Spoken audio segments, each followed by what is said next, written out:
ನಮಸ್ತೆ. ನಮಸ್ತೆ, ಹೇಳಿ ಸರ್. ನಮ್ಮ ಹೆಸರು ರಾಘವೇಂದ್ರ ಅಂತ. ನಿಮ್ಮ ಗೆಳೆಯರ ಬಳಗದ ಸಂಘದ ಹೆಸರೇನು ಇಟ್ಟಿಲ್ಲ ನೀವು?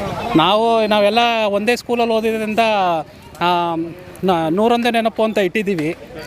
ಆಗ್ಲಿಂದನೂ ಅದೇ ಹೆಸರು ಇಟ್ಕೊಂಡು ಬಂದಿದ್ದೀವಿ. ಆ ರೀತಿಯಿಂದನೇ ಶಾಲಾ ದಿನಗಳಿಂದನೂ ನಾವು ಹೇಗಿದ್ವೋ ಈಗಲೂ ಅದೇ ರೀತಿ ಬಾಂಡಿಂಗಲ್ಲಿ ಇದ್ದೀವಿ. ಅದೇ ಬೆಳೆಸ್ಕೊಂಡು ಬರ್ತಾಯಿದ್ದೀವಿ. ಎಲ್ಲ ನಾವು ಏನೋ ಒಂದು ಸ್ಕೂಲಲ್ಲಿ ಚಿಕ್ಕ ವಯಸ್ಸಿಂದ ನಾವು ಹೇಗೆ ಬೆಳೆದಿದ್ವು ಅದೇ ರೀತಿಯೇ ಇನ್ನೂ ಮುಂದುವರಿಸ್ಕೊಂಡು ಹೋಗೋಣ. ದೊಡ್ಡವರಾದರೂ ನಮ್ಮಲ್ಲಿ ಈ ರೀತಿ ಒಳ್ಳೆಯ ಮನೋಭಾವಗಳು ಇರಲಿ ಅಂತ ನಮ್ಮ ಶಿಕ್ಷಕರು ಏನು ಹೇಳ್ಕೊಟ್ರು ಅದನ್ನು ಮುಂದುವರಿಸ್ಕೊಂಡು ಹೋಗ್ತಾಯಿದ್ದೀವಿ. ನಮಗೆಲ್ಲ ಮಾರ್ಗದರ್ಶಕರಾಗಿರೋ ನಮ್ಮ ಪ್ರೌಢ ಶಿಕ್ಷಕರು, ಪ್ರಾಥಮಿಕ ಶಿಕ್ಷಕರು ಎಲ್ಲರೂ ಹೇಳ್ಕೊಟ್ಟ ದಾರಿಲೇ ನಡೀತಾ ಇದ್ದೀವಿ.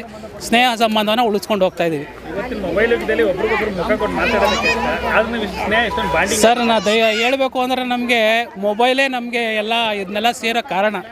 ಏನಕ್ಕೆ ಅಂದರೆ ವಾಟ್ಸಪ್ ಅನ್ನೋದು ಬಂದಿದ್ದರಿಂದ ನಾವೆಲ್ಲೋ ಮೂಲೆಯಲ್ಲಿದ್ದಿರೋದವ್ರನ್ನೆಲ್ಲ ಸೇರಿಸಿ ಒಂದು ಗ್ರೂಪ್ ಮಾಡಿದ್ದೀವಿ. ಗ್ರೂಪಲ್ಲಿ ನಮ್ಮ ಎಲ್ಲ ಶಾಲಾ ಎಷ್ಟು ಜನಗಳಿದ್ರು ಎಲ್ಲರೂ ಇದ್ದಾರೆ.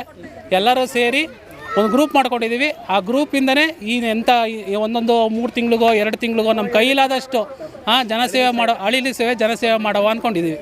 ಇವತ್ತೇನು ಕಾರ್ಯಕ್ರಮ ಮಾಡಿರೋದಪ್ಪ? ಇವತ್ತೊಂದು ನಾವು ಚಾಮುಂಡೇಶ್ವರಿ ತಾಯಿ ಹುಟ್ಟಿದ ಹಬ್ಬದ ಪ್ರಯುಕ್ತ ಆ ತಾಯಿಯ ಸೇವೆ ಮಾಡೋ ಅಂತ ನಾವು ಗ್ರೂಪ್ ಅವರೆಲ್ಲ ಹಮ್ಮಿಕೊಂಡು ಗ್ರೂಪನ್ನ ಎಲ್ಲರೂ ಸರ್ವರು ಸೇರಿ ತಾಯಿ ಸೇವೆ ಮಾಡೋಣ ಅಂತ ಹಮ್ಮಿಕೊಂಡು ಸೇವೆ ಮಾಡ್ತಾಯಿದ್ದೀವಿ. ಪ್ರಸಾದ ವಿನಿಯೋಗ ಪ್ರಸಾದ ಸರ್, ಬಾತು, ಜಿಲೇಬಿ, ಈ ರೀತಿ ಒಂದು ಸ್ವೀಟು, ಒಂದು ಖಾರ ಹಂಚ್ತಾ ಇದ್ದೀವಿ. ಮುಂದೆ ದೇವರು ಹಿಂಗೆ ನಮಗೆ ಗ್ರೂಪ್ನ ಹಿಂಗೆ ಸಹಕರಿಸ್ಕೊಂಡು ಹೋದರೆ ಇನ್ನೂ ದೇವ್ರು ಕೊಟ್ಟಂಗೆ ಇನ್ನೂ ಜಾಸ್ತಿ ಮಾಡೋ ಅಂತ ಇದ್ದೀವಿ.